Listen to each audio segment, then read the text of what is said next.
சிவ பெருமானின் 12 ஜோதிர்லிங்கத்தில் ஒன்றான பைஜுநாத் ஜோதிர்லிங்கம் இந்தியாவின் கிழக்கு பகுதியில் அமைந்துள்ளது.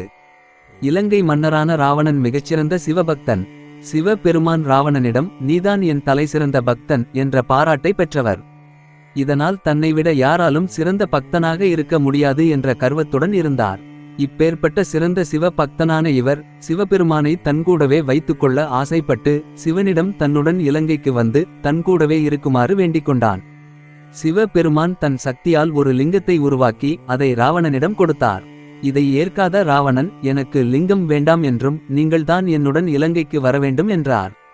தனது தலைசிறந்த பக்தனின் வேண்டுகோளை மறுக்க மனமில்லாமல் ராவணனுடன் இலங்கைக்கு வர ஒரு நிபந்தனையுடன் ஒப்புக்கொண்டார்.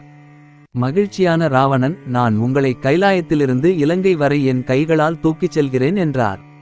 அந்த நிபந்தனை என்னவென்றால் சிவ பெருமான் லிங்க வடிவில் ராவணனுடன் இலங்கைக்கு வருவதாகவும் அந்த லிங்கத்தை ராவணன் எங்காவது பூமியில் வைத்துவிட்டால் தான் அங்கேயே ஸ்தாபனமாகிவிடுவேன் என்பதாகும். அதை ராவணனும் ஒப்புக்கொண்டார்.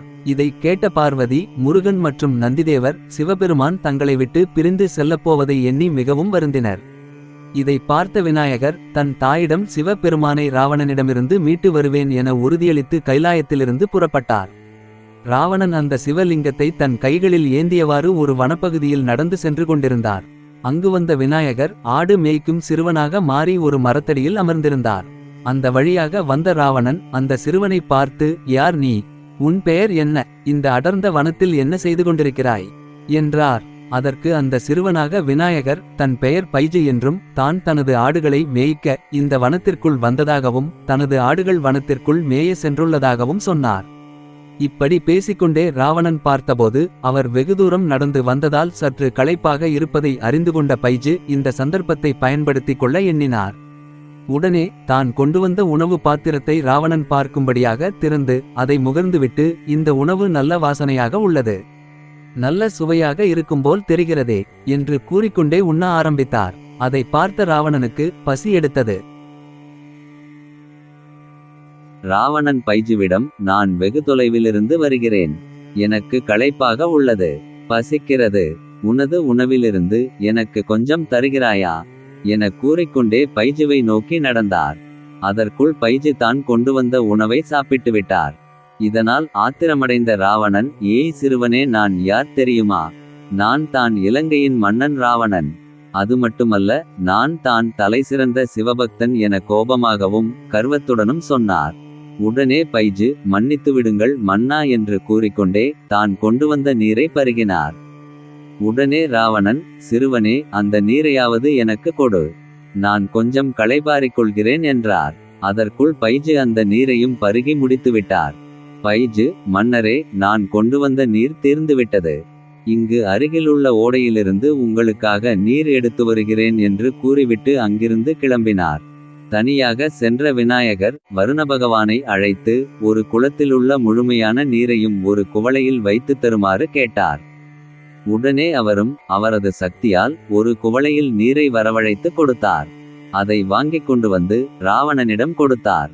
அவரும் ஒரு கையில் சிவலிங்கத்தை பிடித்தபடி முழுமையாக குடித்துவிட்டார். சிறிது நேரத்தில் ராவணனுக்கு வயிறு முட்டி சிறுநீர் கழிக்க வேண்டிய அவசியம் ஏற்பட்டது.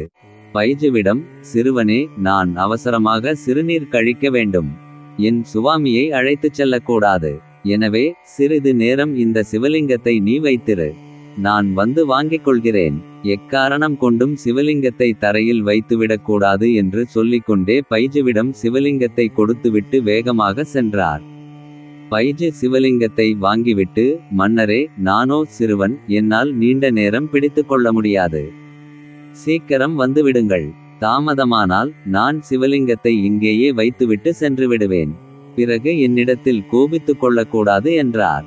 ராவணன் சிறுநீர் கழிக்கத் தொடங்கியதும் முழு குளத்து நீரும் வெளியேறத் தொடங்கியது. இதனால் நீண்ட நேரமாகியும் ராவணன் வராததால் பைஜு அந்த சிவலிங்கத்தை அங்கேயே பூமியில் வைத்துவிட்டு அங்கிருந்து கிளம்பினார். நீண்ட நேரம் கழித்து வந்த ராவணன் சிவலிங்கம் தரையில் வைக்கப்பட்டிருப்பதை பார்த்து அதிர்ந்து போனார்.